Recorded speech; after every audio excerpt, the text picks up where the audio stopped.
오늘 가정주일에 우리에게 주시는 하나님 말씀은 골로새서 3장 18절부터 19절까지 말씀입니다. 신약성경 327면 골로새서 3장 18절부터 19절까지 말씀입니다.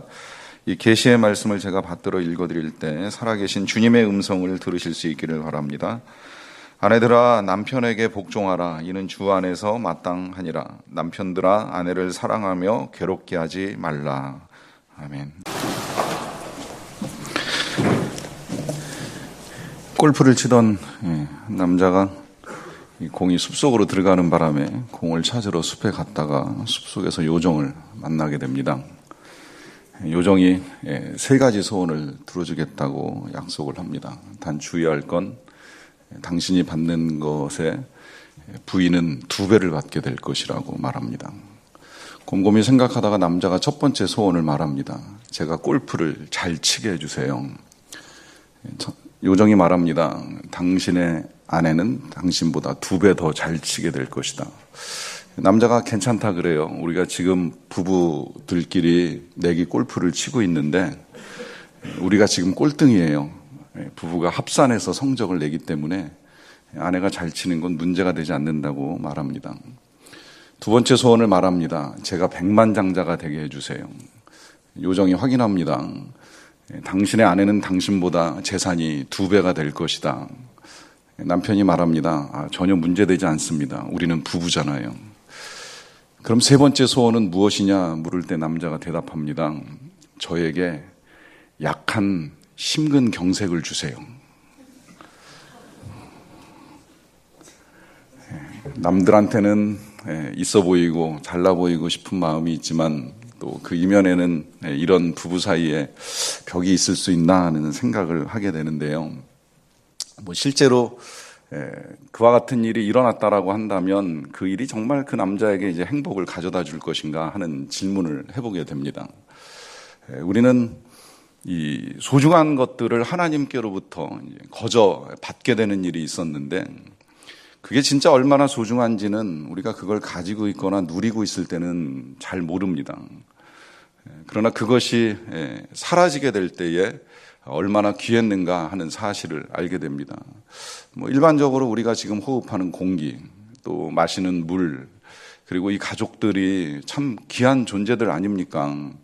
그런데 요즘같이 공기가 나빠져서 호흡하기 곤란하다는 사실을 알기 전까지 우리가 어렸을 때에 마음껏 숨 쉴 수 있었던 그 맑은 공기가 얼마나 귀한 거였는가 하는 걸 미처 모르고 살았던 시절이 있습니다.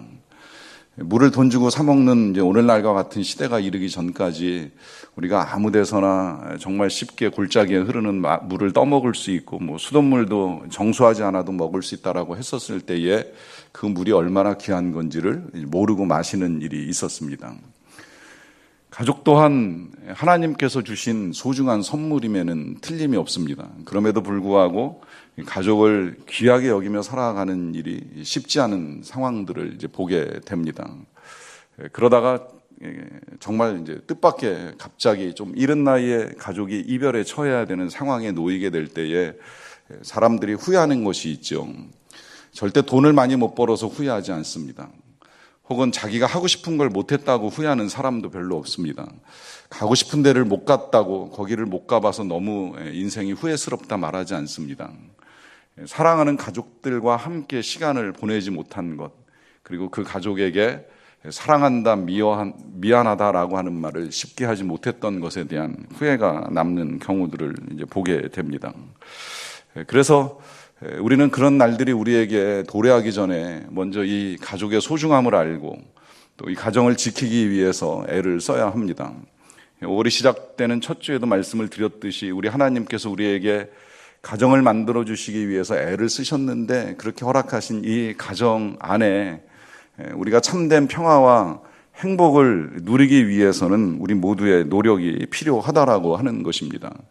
그러하기 때문에 사도 바울도 여러 교회들에게 편지를 쓰면서 그 편지의 말미에 항상 가정에게 또 가족들에게 어찌할 것인가에 대한 당부를 멈추지 않고 하시는 것을 우리가 보게 되는데요.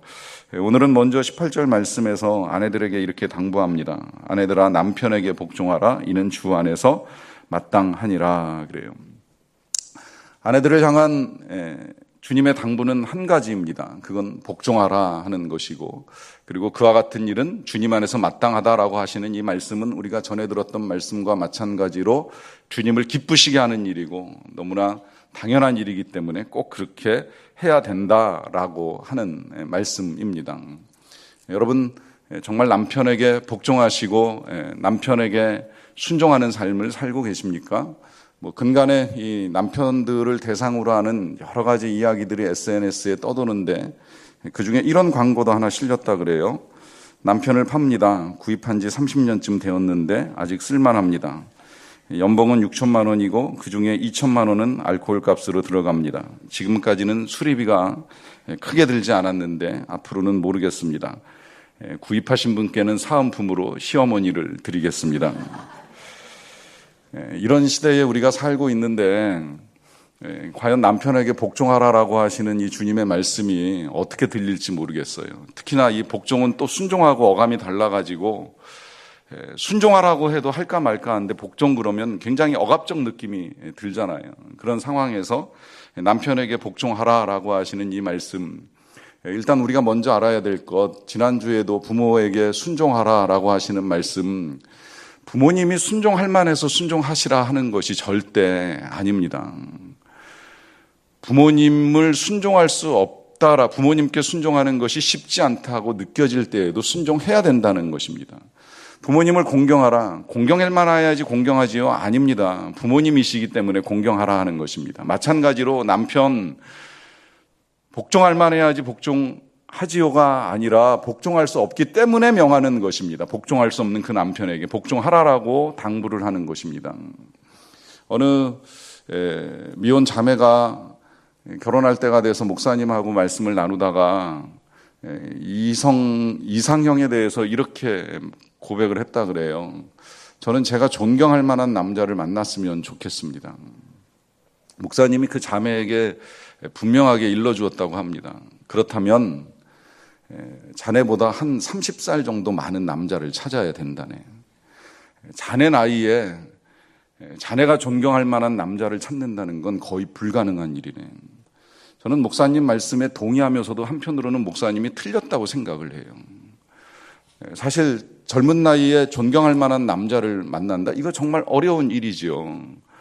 한참 피가 끓고 열심히 뛰어다니는 남자의 모습 속에서 존경스러운 모습을 찾는다는 건 굉장히 어려워요. 그런데 그로부터 30년의 세월이 흐른 남자들, 여러분들 주변에 계실 거라고 생각이 되는데 보십시오. 존경할 만합니까? 고개 끄덕이지 마세요. 옆에 있는 분이 시험에 들 수 있으니까. 여러분 함께 30년을 살아왔는데도 존경하고 싶은 마음이 들지 않는 이 남자를 존경스러워서 복종하라고 주님이 말씀하시는 것이 아니라고 하는 거예요. 그가 존경할 만해서 존경하는 것이 아니라 하나님께서 우리들을 가정으로 만들어주시고 가족으로 세워주셨기 때문에 그 일을 해야 된다는 것입니다.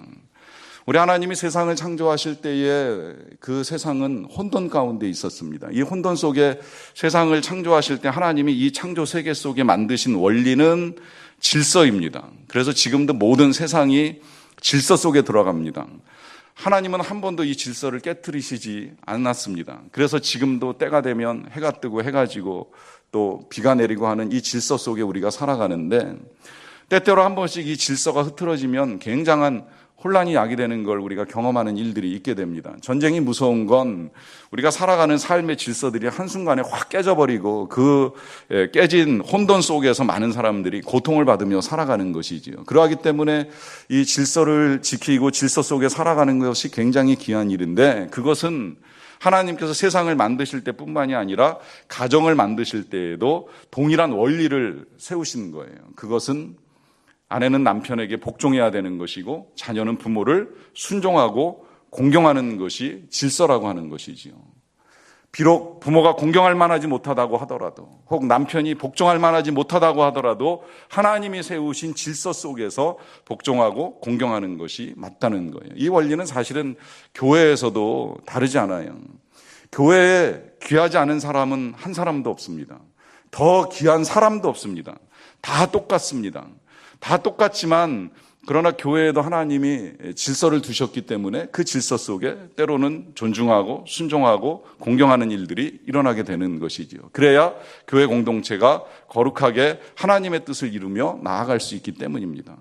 마찬가지로 한 가정 안에서도 하나님께서 세우신 질서를 따라 자녀들은 부모에게 공경을 해야 되고 아내들은 남편에게 복종해야 되는 것입니다. 그래서 이 복종이라고 하는 것이 그냥 단순히 남편의 아래에 들어간다, 남편에게 굴복한다라고 하는 것이 아니라 하나님이 세우신 질서를 인정하고 하나님께 순종하는 행위가 남편에게 복종하는 일이 된다는 거예요. 그렇기 때문에 이건 그냥 한 아내가 남편을 섬기는 일이 아니라 한 사람의 여자 그리스도인이 하나님의 질서를 인정하고 그 질서를 받아들이는 믿음의 행위로 이해하시면 되는 것입니다.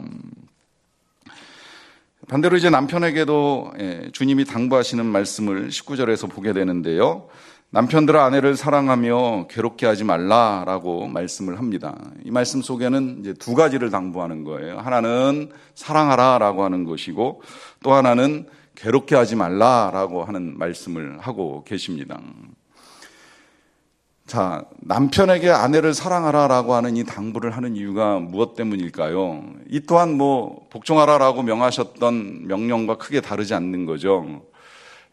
사랑할 만하지 않거나 사랑하지 않고 있거나 둘 중에 하나이기 때문에 사랑하라라고 하는 당부를 합니다.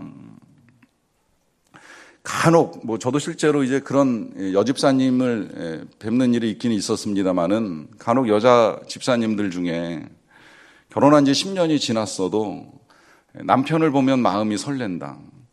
또 남편의 목소리만 들어도 가슴이 떨린다. 이제 이런 말씀 하시는 분들이 종종 있어요. 남자들 입장에서는 되게 부럽죠? 아닌가요? 예, 그런 여자분들이 있다는 거는 보는 일이 있었지만 그러나 남자들이 10년이 지나고 20년이 지나도 아내가 사랑스럽다. 이렇게 고백하는 사람을 만나는 일은 거의 없었던 것 같아요. 그런 이야기도 있잖아요. 어떤 남자가 결혼한 지 10년 됐는데 친구들 앞에서 자랑을 해요. 내가 이번에 결혼 10주년을 맞이하면서 아내에게 선물을 하기로 했다. 무슨 선물이냐 그랬더니 아내를 호주에 여행시켜주기로 했다 그러는 거예요. 그러니까 친구들이 깜짝 놀래요. 10주년에 호주 여행? 그러면 20주년에 뭐 할 건데? 그렇게 물어봤더니 그땐 가서 데려와야지 그러더라는 거예요. 그러니까 이게 남자들의 진심인지 모르겠어요. 세월이 흘러가면서 남자를 사랑하는 일 생각보다 쉽지 않다는 겁니다. 이 아내를 사랑하는 일이 그렇게 쉬운 일은 아니라는 거예요. 근데 이게 과학적으로도 밝혀진 사실이라고 이야기합니다. 남자가 여자를 만나서 연애할 때 몸에 이 호르몬의 분비가 달라진다고 하잖아요. 사랑을 위해서 나오는 도파민 같은 물질이 자연스럽게 생성이 되면서 그것을 가지고 열정을 가지고 에너지를 쏟으면서 사랑을 하게 되는데 문제는 이 물질이 남자의 몸에서 2, 3년 이상 나오지 않는다는 거예요. 그러니까 결혼하고 남편이 달라졌다라고 하는 말을 하는 것을 할 수밖에 없는 건 너무나 당연하다는 거죠. 우리가 지난번에 왜 아들이 아버지에게 전화 한 통 못해도 애인에게는 꽃다발을 선물하는 것이 당연했던 것처럼 남자가 연애하는 기간 중에 열정을 가지고 아내를 사랑하지만 그러나 시간이 지나면서 그 사랑이 예전 같지 않게 결혼하면서 달라지는 건 어떤 면에서는 정상일 수도 있다라고 하는 거예요. 문제는 그 정상의 상황을 남자들이 그대로 받아들여서는 안 된다라고 하는 것입니다.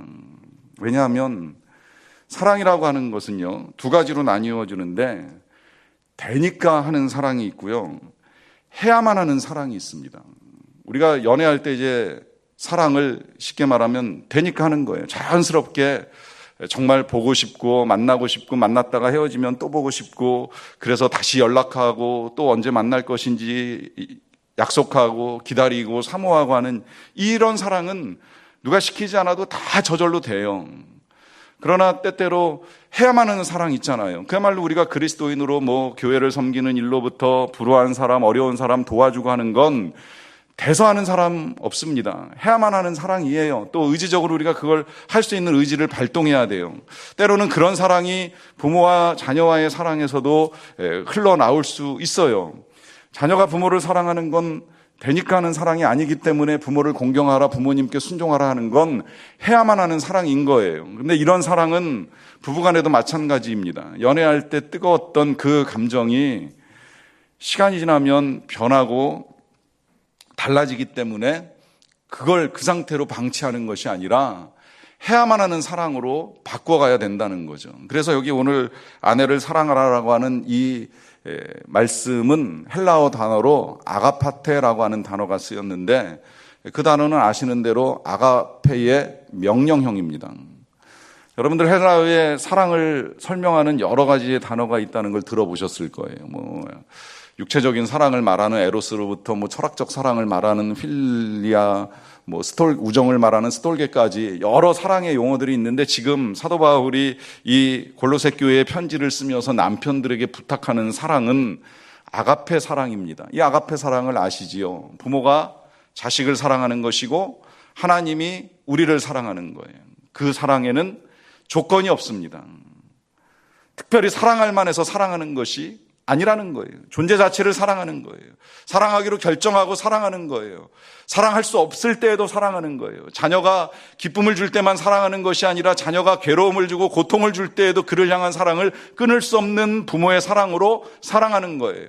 우리가 하나님께 사랑받을 만해서 사랑하는 것이 아니라 우리가 하나님께 사랑받지 못할 만한 수많은 이유와 조건을 가지고 있음에도 불구하고 우리 하나님께서 우리를 사랑하시는 그 사랑이 아가페의 사랑인데 오늘 주님은 남편들에게 당부하시기를 우리 아내가 그러하게 보일 때라 할지라도 사랑을 끊지 말라라고 하는 당부를 하시는 겁니다.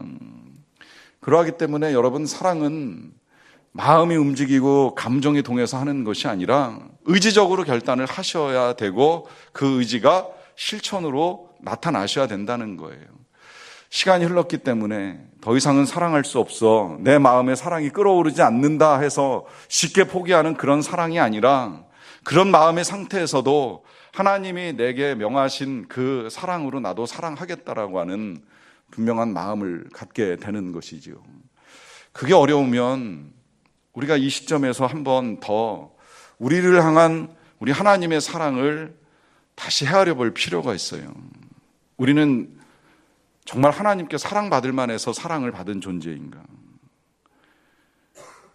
여러분, 우리가 믿음을 가지고 신앙생활을 하고 이 신앙의 연륜이 쌓이면서 하나님에 대한 이해가 깊어지고 하나님의 사랑에 대한 깨달음이 많아지면 많아질수록 갖게 되는 마음의 감정이 하나 있습니다. 그건 뭐냐면 하나님께 죄송하다는 거예요. 하나님께 미안한 마음이 커집니다. 왜냐하면 아무리 세월이 흐르고 교회 생활을 오래 해도 우리가 크게 안 달라지거든요. 많이 안 변하거든요. 하나님을 기쁘시게 하는 일들이 많지 않다는 걸 알고 있거든요.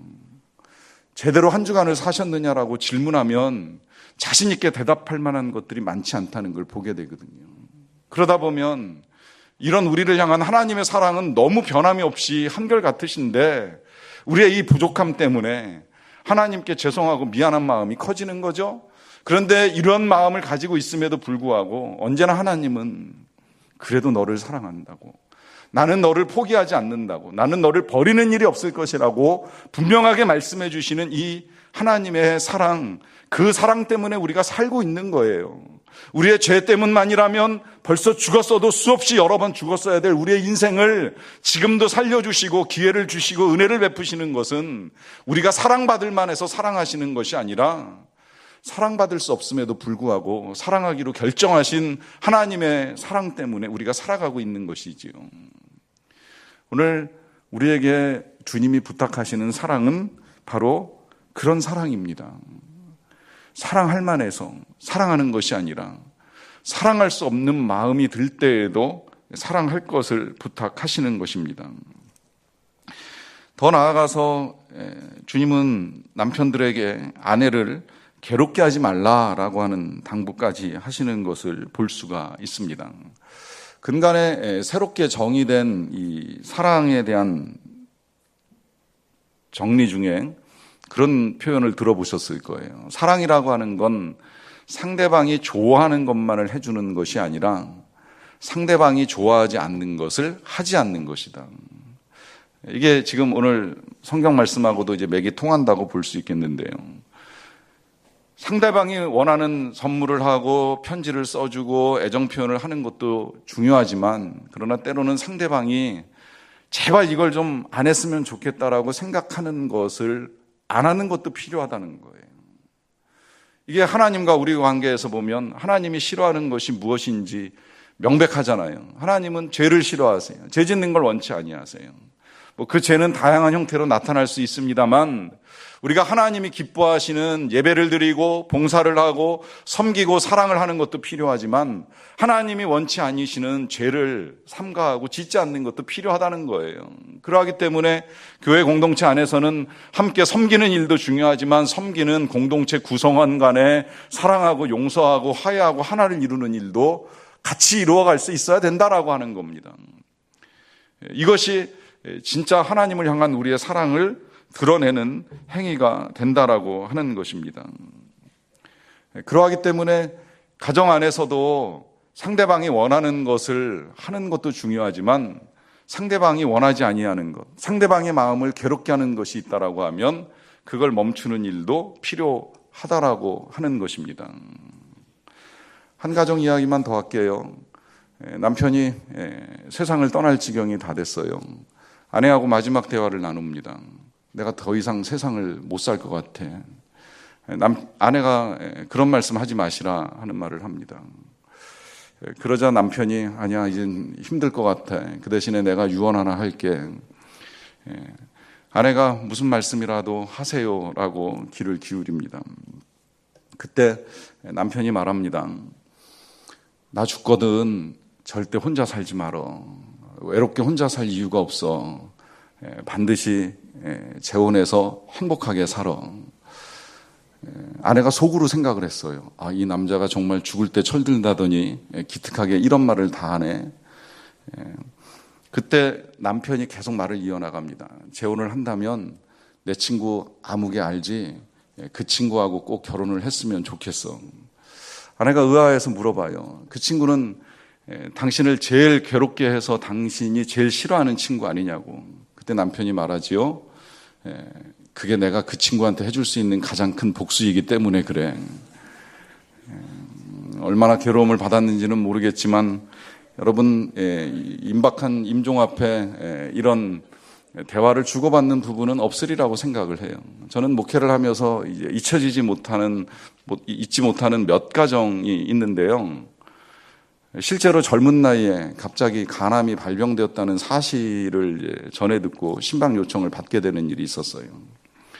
대개 신방을 갔는데 믿는 아내와 믿지 않는 남편 사이에 주고받는 대화가 그때까지만 해도 너무 날이 서 있는 거예요.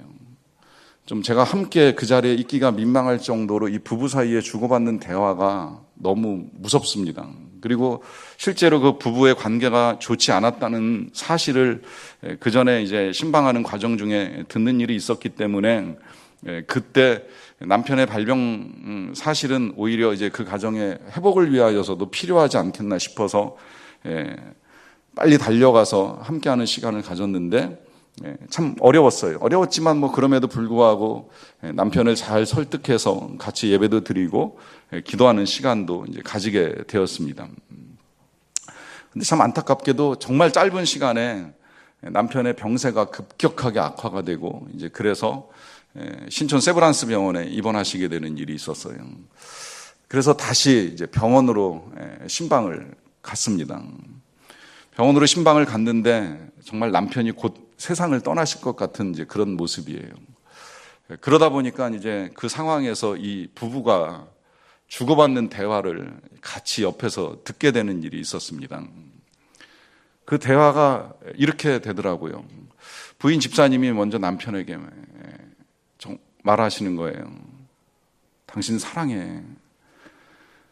남편이 힘겹게 입을 열고 이렇게 말합니다. 나도 사랑해. 다시 부인이 맞받아서 또 말합니다. 내가 미안해. 남편도 힘겹게 한마디를 더 합니다. 아니야, 내가 미안해. 저는 그 부부 사이에 오고 가는 그 대화를 들으면서 그런 생각을 했어요.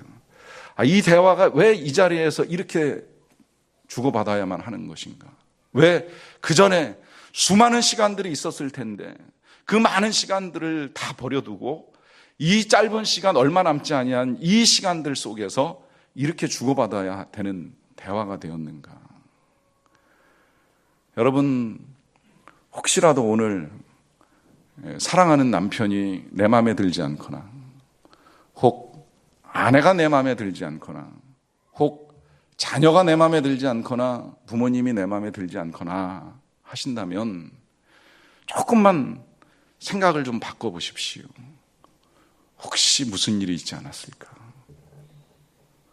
회사에서 혹시라도 해고 통보를 받은 건 아닌지, 아니면 이번 달에도 실적이 없어서 전전긍긍하고 있는 것은 아닌지, 아니면 누군가에게 정말 듣지 못할 일을 들어서 그것을 주체할 수 없는 분노가 남아있는 것은 아닌지, 학교에서 친구 관계가 굉장히 힘들었던 것은 아닌지, 집에서 혼자 살림을 하는 것에 대한 고독감과 외로움이 남아있었던 것은 아닌지, 몸에 변화가 일어나고 있는데 그 변화를 주체할 수 없어서 그것을 감당하지 못해 오늘 하루 짜증을 쏟아냈던 것은 아닌지.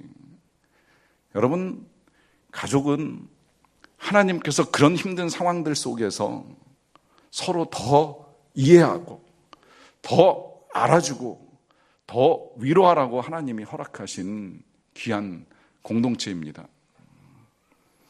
그러하기 때문에 더 시간이 늦기 전에 한 번이라도 더 사랑한다 고백하심으로 세상에서 빼앗겼던 힘과 용기를 다시 추스리고 나갈 수 있도록 만들어주시는 저와 여러분들의 삶이 되기를 간절히 바랍니다.